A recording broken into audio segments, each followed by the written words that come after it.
말씀 보겠습니다. 구약 성경 361페이지입니다. 사사기 1장 16절에서 36절.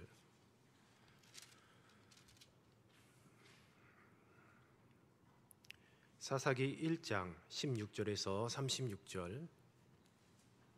한 절씩 교독하겠습니다. 모세의 장인은 겐 사람이라 그의 자손이 유다 자손과 함께 종려나무 성읍에서 올라가서 아란 남방의 유다 황무지에 이르러 그 백성 중에 거주하니라. 유다가 그 형제 시몬과 함께 가서 스밧에 거주하는 가나안 족속을 쳐서 그곳을 진멸하였으므로 그 성읍의 이름을 호르마라 하니라. 유다가 또 가사 및 그 지역과 아스글론 및 그 지역과 에그론 및 그 지역을 점령하고 여호와께서 유다와 함께 계셨으므로 그가 산지 주민을 쫓아내었으나 골짜기의 주민들은 철병거가 있으므로 그들을 내쫓지 못하였으며 그들이 모세가 명령한 대로 헤브론을 갈렙에게 주었더니 그가 거기서 안악의 세 아들을 쫓아내었고 베냐민 자손은 예루살렘에 거주하는 여부스 족속을 쫓아내지 못하였으므로 여부스 족속이 베냐민 자손과 함께 오늘까지 예루살렘에 거주하니라. 요셉 가문도 베델을 치러 올라가니 여호와께서 그와 함께 하시니라. 요셉 가문이 베델을 정탐하러 하였는데 그 성읍은 본 이름은 루스라. 정탐꾼들이 그 성읍에서 한 사람이 나오는 것을 보고 그에게 이르되 청하노니 이 성읍의 입구를 우리에게 보이라. 그리하면 우리가 내게 선대하리라 하매 그 성읍이 성읍의 입구를 가리키니라. 이에 그들이 칼날로 그 성읍을 쳤으되 오직 그 사람과 그의 가족을 놓아 보내매 그 사람이 헷 사람들의 땅에 가서 성읍을 건축하고 그곳의 이름을 루스라 하였더니 오늘까지 그곳의 이름이 되니라.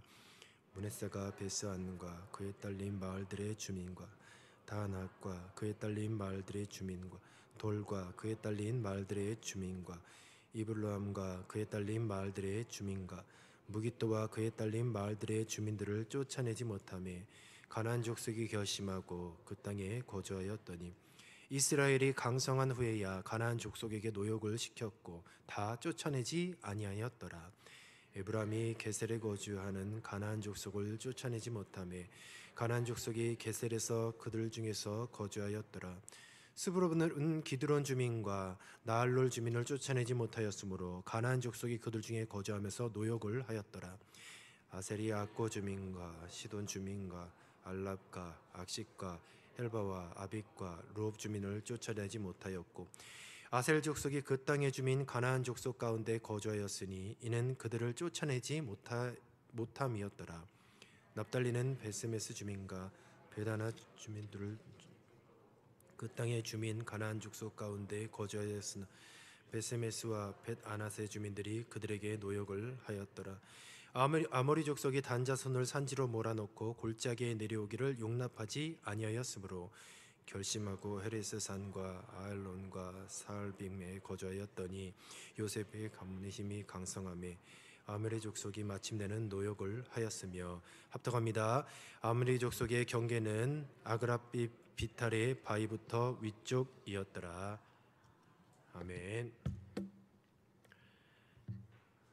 사소치대라는 제목으로 말씀을 증거하도록 하겠습니다.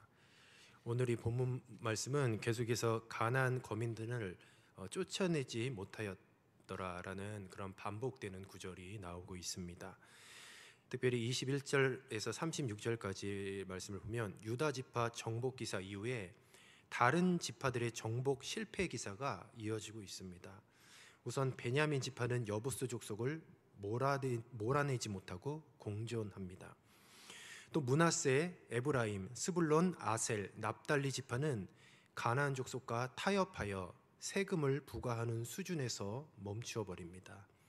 그리고 단 지파는 오히려 아모리 족속에게 밀려서 산지로 쫓겨나게 됩니다. 하나님께서는 이스라엘 백성을 향해서 가나안 족속을 완전히 쫓아내라라고 그렇게 명령하셨지만 이스라엘은 그들과 공존하며 세금을 걷고 세속적인 이익을 추구하게 됩니다. 이로 인해서 바로 가나안의 문화와 우상 숭배가 이스라엘 안에 스며들게 되었습니다. 사사기 1장은 단순한 역사 기록뿐만이 아니라 바로 이 불완전한 순종이 어떻게 하나님의 백성으로 하여금 타락을 초래하게 하는지를 경고하는 그런 내용을 담고 있습니다. 처음에는 호기롭게 믿음으로 시작한 것처럼 보이지만 점차적으로 세속적 논리와 현실적인 적당한 타협이 개입하면서 어느덧 가나안 족속을 완전히 쫓아내라는 하나님의 명령의 말씀을 잃어버리고 맙니다. 하나님께서 함께 하심에도 불구하고 오히려 철병거와 가나안 족속의 힘을 보면서 인간적인 두려움에 사로잡히게 되고 온전한 정복을 이루지도 못하고 계속해서 이런 일들이 반복되게 됩니다. 오늘날 우리들의 신앙생활을 돌아보면 결국 이 가나안 땅 정복도 정복하는 삶을 살고 있느냐, 정복당하는 삶을 살고 있느냐에 그런 질문을 던지고 있어요. 우리의 신앙도 마찬가지입니다. 나의 신앙생활은 정복하는 삶을 살고 있는가, 아니면 정복당하는 삶을 살고 있는가를 오늘 질문하고 있는 것이에요. 우리가 한 주간에 예배를 드리는데 제가 이렇게 숫자를 세봤습니다. 우리 동원교회 성도라고 한다면 정말 동원교회에 정해져 있는 그런 예배를 충실히 드린다면 10번의 예배를 드리게 됩니다. 월, 화, 수, 목, 금, 토 새벽 6번, 수요일 1번, 금요일 1번, 그리고 주일날 1부, 2부, 3부 중에 1번, 그리고 주일 오후 1번 해서 총 10번의 예배를 드려요. 예배에 참여 횟수를 통해서 그 사람이 어떤 신앙의 정도를 이렇게 판단하는 것은 바람직하지 않지만, 그러나 한 주간 드리는 이 예배의 횟수, 아마 머릿속으로 각자 한번 떠올려 보십시오. 10번의 예배 중에서 주일날 과연 나는 한 주간 동안에 몇 번의 예배를 참석하시는가? 지금 숫자를 한번 기억해 보십시오. 그 숫자가 우리 신앙의 어떤 신앙의 믿음의 정도, 아니면 신앙의 성숙의 척도는 될 수 없는데 5년 전에 비해서, 그리고 10년 전에 비해서 그 숫자를 한번 비교해 보십시오. 내가 5년 전엔 10번의 한 주간에 10번의 예배 중에 몇 번을 참석했고, 10년 전에는 그 10번의 예배 중에 몇 번을 참석했고, 그 예배 횟수를 통해서 우리 어떤 신앙의 모습을 판단하는 것은 바람직하지 않지만 5년 전, 10년 전과 비교해서 그 숫자가 만약에 줄어들었다고 한다면 이는 신앙의 성숙은 일어나지 않다고 봐도 무방할 것입니다. 다시 말해서 내 영적인 영역들이 육적인 영역으로부터 침노 당했음을 의미하는 거예요. 숫자가 줄어들었다면. 신앙생활은 전쟁입니다. 그러니까 먹고 먹히는 거예요. 나의 육적인 모습과 영적인 모습이 끊임없이 싸우고 있는 것이에요. 그래서 한번 생각해 보십시오.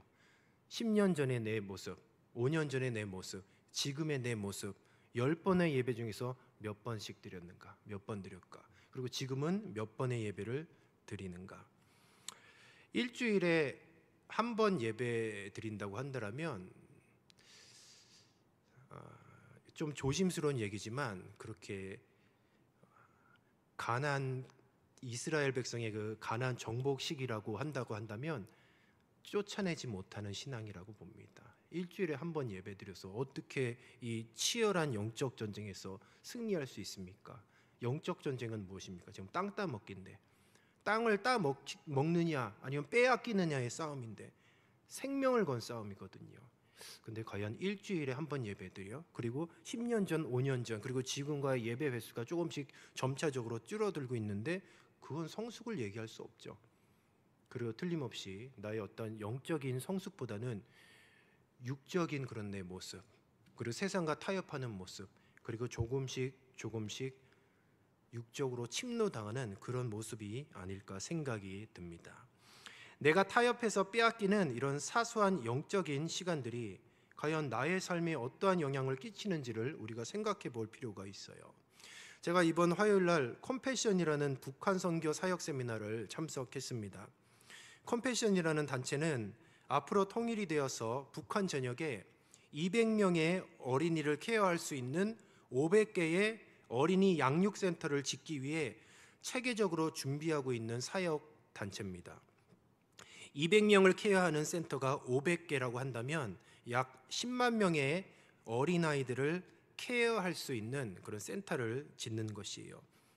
그리고 그 컴패션의 비전은 통일이 되면 북한에 있는 어린아이들 10만 명이 그들의 비전이었던 거예요.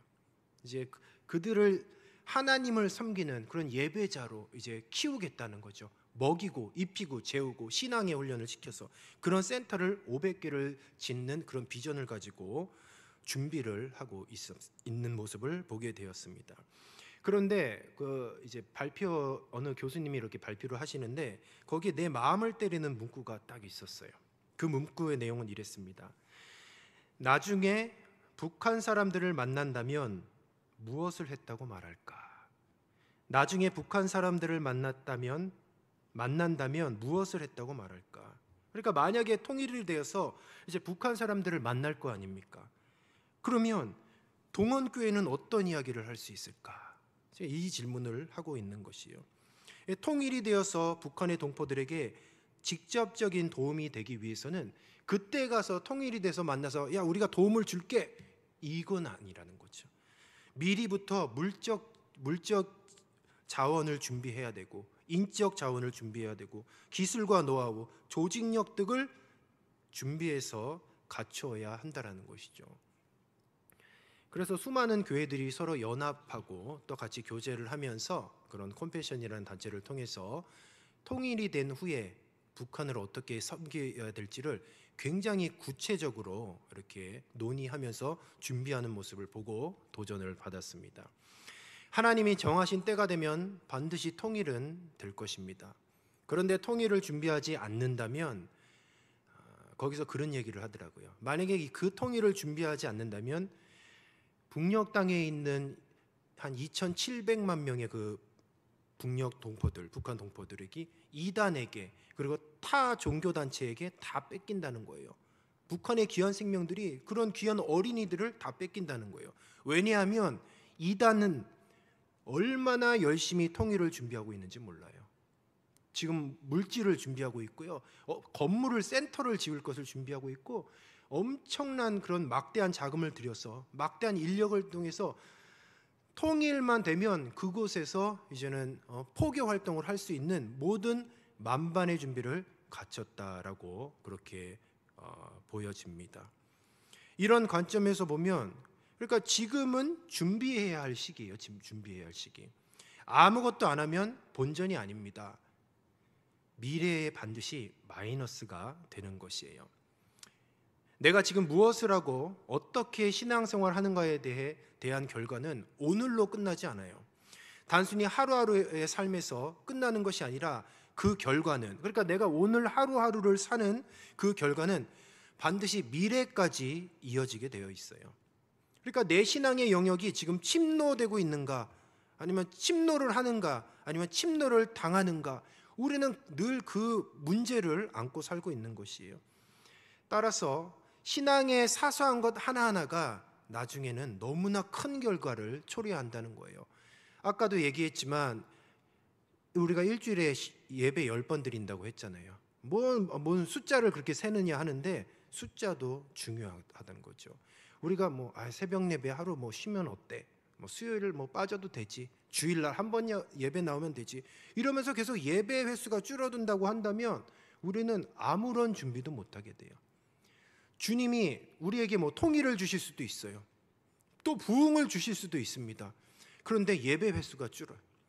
아무런 준비도 하지 않아요. 근데 주님께서 우리들에게 만약에 우리 부흥을 원하잖아요. 100명의 영혼을 줬다고 생각해 보십시오. 아무런 준비가 없는데 100명의 영혼이 지금 이 성전에 왔어요.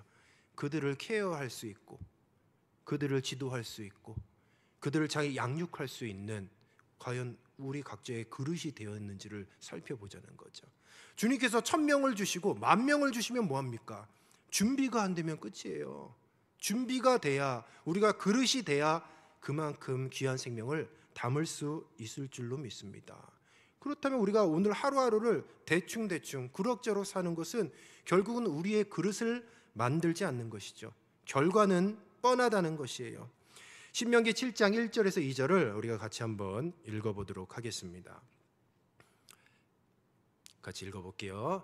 내 하나님 여호와께서 너를 인도하사 내가 가서 차지할 땅으로 돌이시고 내 앞으로 여러 민족 헷 족속과 기르가스 족속과 아모리 족속과 가나안 족속과 브리스 족속과 히위 족속과 여부스 족속 곧 너보다 많고 힘이 센 7 족속을 쫓아내실 때에 내 하나님 여호와께서 그들을 내게 넘겨 내게 치게 하시리니 그때에 너는 그들을 진멸할 것이라. 그들과 어떤 언약도 하지 말 것이요 그들을 불쌍히 여기지도 말 것이니라. 아멘. 2절에 보면 너는 그들을 진멸할 것이라. 그들과 어떤 언약도 하지 말 것이요 그들을 불쌍히 여기지 말 것이라. 주님께서 주신 기준이에요. 그러니까 저 기준에 맞춰서 싸워야 되는 것이죠. 그들을 진멸해야 되고 언약도 하지 말고 불쌍히 여기지도 말고 그들을 완전히 쫓아내고 진멸해야 되는 거죠.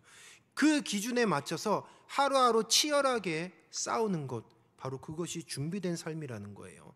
이 명령의 핵심은 가나안 문화와 종교가 이스라엘의 신앙을 타락시키지 않도록 하기 위한 바로 언약적 순결성을 유지하는 것이었어요. 우리가 순결성을 유지하고 거룩을 유지한다는 것이 유지라는 그런 단어 때문에 가만히 있는 것이 아니에요. 치열하게 싸워야 돼요. 침노를 해야 되는 것이에요. 그래야 유지가 되는 것입니다. 그런데 시므온 지파는 비교적 성공했지만 가나안 족속을 완전히 제거하지 못했어요. 다른 지파들은 점점 더 타협하여서 가나안 족속을 남겨두고 세금을 부과하는 방식으로 동화되었습니다. 단 지파는 아예 가나안 족속에게 밀려서 땅을 잃어버렸어요. 이것은 단순한 군사적 실패가 아니에요. 바로 하나님과의 언약의 말씀을 지키지 못한 영적 실패, 영적 패배입니다. 신명기 28장에 보면 축복과 저주의 말씀이 나와요. 하나님의 말씀에 순종할 때 받을 축복과 불순종할 때 받을 저주가 기록되고 있습니다. 축복은 간단해요. 이스라엘이 하나님의 계명을 따르면 적들을 쫓아낼 것이고 땅에서 번성할 것이 그들에게 받을 복이었습니다. 저주도 간단합니다. 하나님의 명령을 어기면 적들에게 패배하고 그들과 함께 섞여 살다가 심판받게 되는 것이에요. 그러니까 작은 순종의 결과는 복이고 작은 불순종의 결과는 저주라는 것이에요. 그러니까 우리 신앙생활 가운데 대수롭지 않게 생각하는 작은 불순종들이 결국을 저주로 이끈다는 것을 우리는 꼭 기억해야 하겠습니다.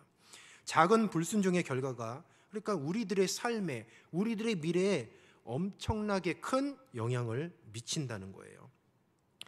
부활하신 예수님이 베드로에게 나타나서 이렇게 질문을 하셨습니다. 요한의 아들 시몬아, 내가 나를 사랑하느냐? 이에 베드로는 주님 모든 것을 아시오매 내가 주님을 사랑하는 줄을 주님께서 아시나이다 라고 그렇게 고백했어요. 동원교회라는 신앙공동체는 하나님의 이 질문에 답해야 할 시간이 틀림없이 올 것입니다. 우리 주님께서 똑같이 물어보실 거예요. 네가 나를 위해 선교를 어떻게 했느니? 네가 나를 위해 전도를 어떻게 했니? 네가 나를 위해서 예배를 어떻게 드렸니? 이런 수많은 질문들이 있을 것인데 그 질문들을 하나로 딱 압축하면 결국 부활하신 예수님이 베드로에게 질문한 그런 질문과 같아요. 네가 얼마나 나를 사랑했느냐? 너에게 주어진 삶 가운데서 나를 얼마나 사랑했니? 바로 이 질문이고 그 누구도 이 질문을 반드시 주님께서 요구하실 것입니다. 그렇다면 그 대답을 어떻게 해야 될까요? 우리가 우리의 삶을 아무렇게나 대충대충 살다가 네가 나를 사랑했느냐, 너의 삶 속에서 네가 나를 사랑했느냐라고 물어보신다면 네 주님, 내가 주님을 사랑했습니다 라고 우리가 과연 대답할 수 있을까요? 주님의 이 대답, 이 질문에는 굳이 답을 할 필요가 없어요. 베드로도 동일한 대답을 할 수밖에 없었습니다. 내가 주님을 사랑하는 줄을 주님께서 아십니다. 그러니까 우리 주님의 물음에 답은 입으로 하는 것이 아니에요.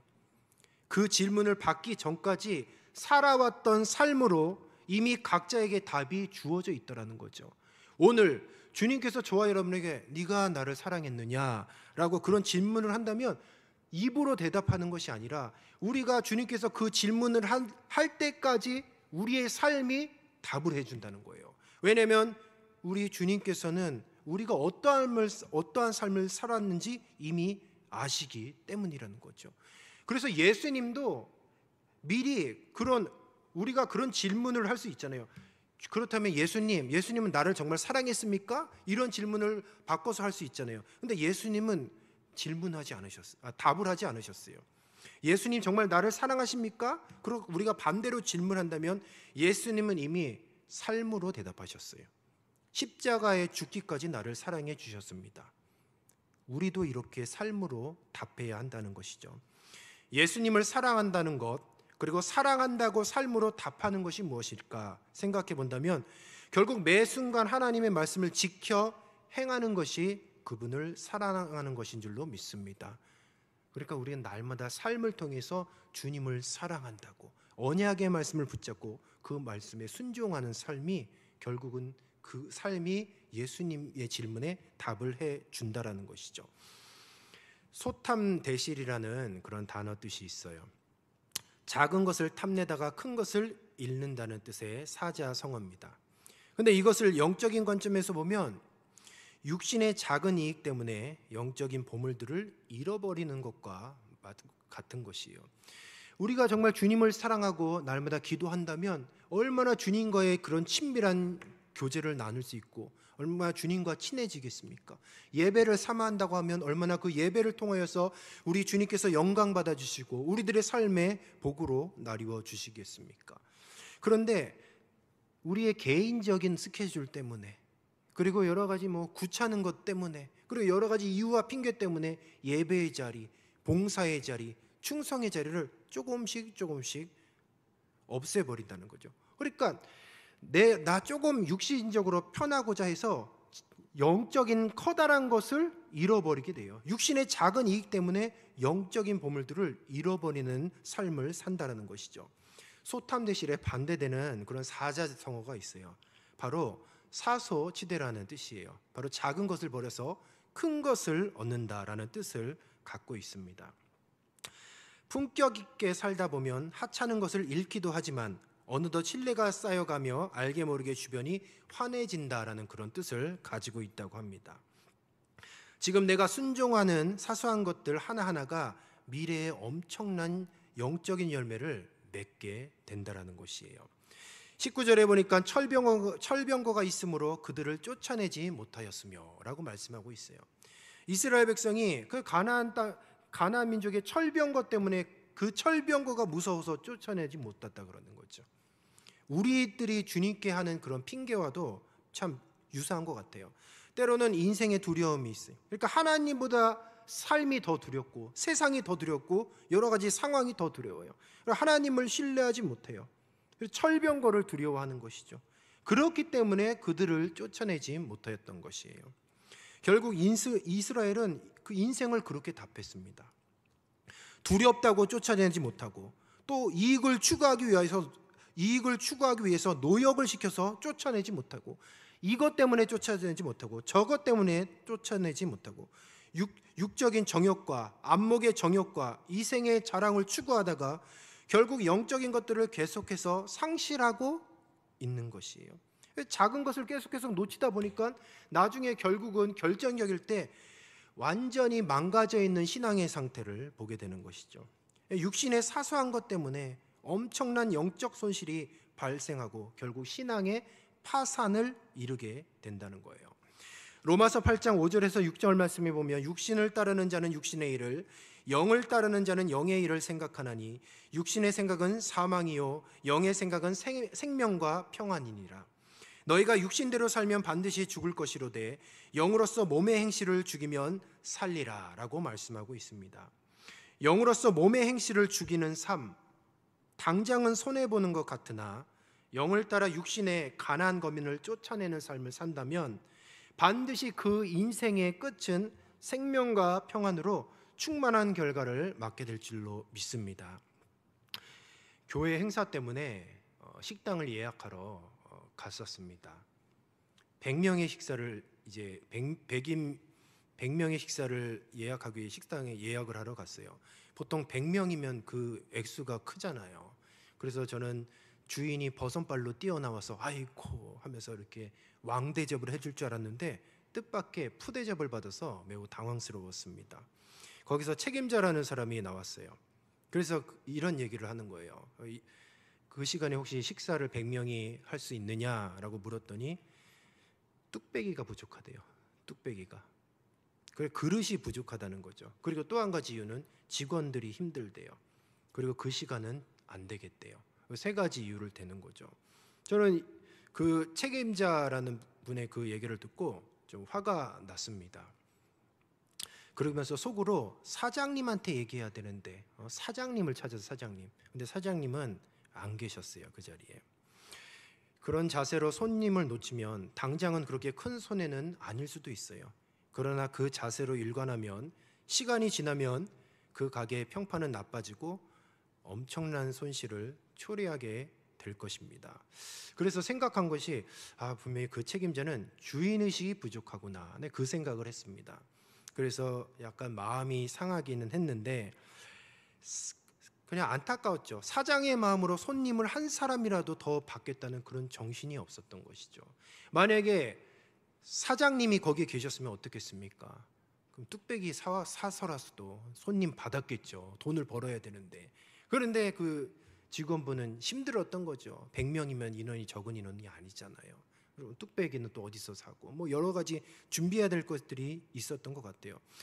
그런데 그분의 어떤 그 책임자라는 그 분의 모습을 보고 한번 저의 모습을 생각해 봤어요. 주인의식이 결여됐잖아요. 그렇다면 과연 나도 주님의 몸된 교회에서 주인의식을 가지고 신앙생활을 했는가? 스스로 나에게 질문을 했어요. 그러니까 직원의식이 있죠. 직원의식. 직원의식을 가지고 아니면 시간만 때웠는가?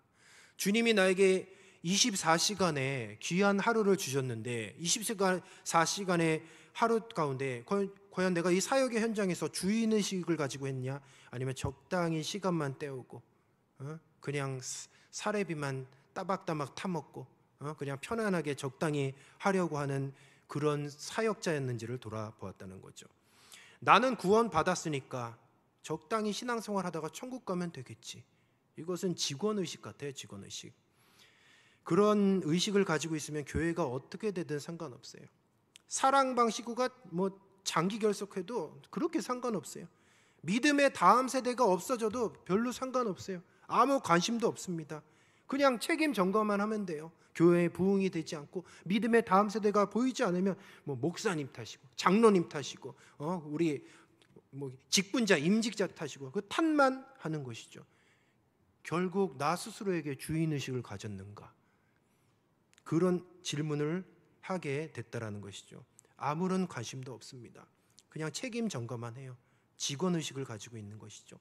그리고 교회만 출석하고 있습니다. 어떻게든 되겠지. 아무런 준비도 하지 않아요. 예배도 드리지 않아요. 일주일에 한 번 드리죠. 그리고 간신히 그냥 성도라는 타이틀만 명맥만 유지하고 있는 것이에요. 하루하루 사소한 영적인 것들을 놓치고 산다면 반드시 걷잡을 수 없는 큰 낭패를 당하게 될 것입니다. 그러나 하루하루 사소하지만 나에게 주어진 영적인 영역들을 붙잡고 나아간다면 반드시 큰 유익이 있을 줄로 믿습니다. 사랑하는 우리 성도 여러분, 천국은 침노하는 자의 것입니다. 아무에게나 천국의 상급은 허락되지 않아요. 영적인 영역과 육적인 영역이 오늘도 충돌하고 있습니다. 우리 사랑하는 동원교회 성도 여러분, 승리하시기 바랍니다. 이기시기 바랍니다. 하루하루 믿음으로 작은 순종을 쌓아 나가시기 바랍니다. 그렇게 된다면 생명의 풍성한 열매를 맺는 귀한 인생이 될 줄로 믿습니다. 말씀을 정리하도록 하겠습니다. 박근혜 전 대통령이 통일에 대해서 이렇게 정의를 했죠. 통일은 대박입니다. 이렇게 얘기를 했죠. 그런데 준비된 통일은 대박이에요. 그런데 준비되지 않은 통일은 쪽박입니다. 만약에 우리가 통일을 준비하지 않으면 북한이 자칫 중국 땅이 될 수도 있어요. 우리가 아무런 준비도 없이. 그러니까 통일이 대박이 아니라 준비하지 않은 통일은 재앙이요, 저주요, 비극이라는 것이죠. 우리의 신앙생활도 마찬가지예요. 우리가 하루하루로 영적인 것을 사모하고 기도하고 말씀을 듣고 날마다 예배하고 우리의 거룩함을 유지하지 않는다고 한다면 우리도 결국 우리의 미래는 쪽박이 될 수밖에 없어요. 그냥 예수님 믿고 적당히 그럭저럭 생활하다가 천국 가면 정말 주님께서 원하시는 삶이었을까요? 그렇지 않다라는 거죠. 주님께서는 값없이 저와 여러분에게 생명을 주시고 또 예수님 믿게 한 구원 백성으로 삼아주신 이 땅 가운데 이유와 목적이 있을 줄로 믿습니다. 하루하루 작은 것을 절대로 놓치지 마시기 바랍니다. 믿음으로 작은 것부터 순종하여서 큰 열매를 거두시기를 주님의 이름으로 축원합니다. 예배 처음에 예배 숫자 셌잖아요. 각자 숫자를 알고 있을 것 아닙니까? 자, 만약에 내가 한 주에 예배를 5번 드렸다고 한다면 다음 주에는 6번 드리시기 바랍니다. 그리고 그 다음 주에는 7번 드리시기 바랍니다. 그리고 매일 새벽에, 내일 우리 수요 예배에 오신 모든 성도님 내일 새벽 예배에 만났으면 좋겠습니다. 기도하겠습니다. 생명의 주님, 참으로 감사합니다. 우리가 그동안 대충 그럭저럭 적당히 신앙생활하다가 우리의 영적인 영역이 조금씩 사단 마귀에게 침노당하였음을 고백합니다. 주님, 다시금 주인의 의식이 회복되게 하여 주시옵소서. 주님, 우리들에게 선한 청지기로 불러주셨는데 우리들에게 많은 생명을 맡겨주시고 주님의 몸된 교회를 잘 관리하라고 귀한 사명을 맡겨주셨는데 우리가 육적인 것으로 인하여서 또 우리의 먹고 마시는 문제들만 일관하여서 많은 영적인 것들을 놓치고 살았음을 고백합니다. 주님, 이 시간 이후로부터 천국은 침노하는 자의 것이라고 하였사오니 침노당하는 것이 아니라 침노하게 하옵소서. 다시금 예배에 성공하게 하여 주시고 봉사에 승리하게 하여 주시고 죽어가는 생명을 위하여 뜨겁게 전도할 수 있는 우리의 신앙이 회복되게 하여 주시옵소서. 감사하며 예수님의 이름으로 기도드리옵나이다. 아멘.